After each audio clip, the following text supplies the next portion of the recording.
There is a universal feeling of dread when it comes to group work. In my studies, group work is most dreaded in school settings. So, we ask people to teach one another to work into groups, but we never train people on how to do that. So I'd like to see greater training in working in groups. Right now, I don't know of any training that we have that teaches people how to work effectively in groups other than a group dynamics class in the communication department, which, minimal people take, as far as the campus as a whole. BYU Idaho is a university that encourages group work, but the question is, should it? To help get a better feel for how group work is viewed, I looked outside of BYU Idaho. My name is Seth Craven. I was at Snow College, majoring in criminal justice.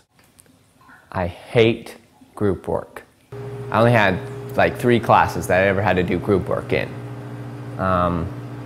And it was different every time I did it. Are you really? Group work has no universally understood structure. What is the right way to go about group work? Some students wonder why all this group work is required. Most of the response given is that it prepares us for the real world.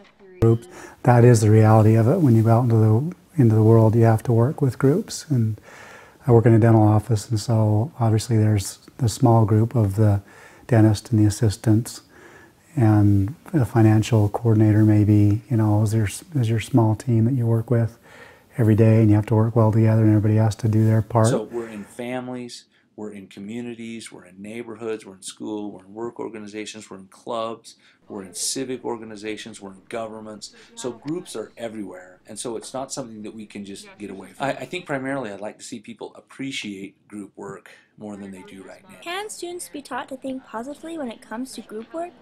Unless we can come up with a solid way to handle group work, it's unlikely. Something needs to change.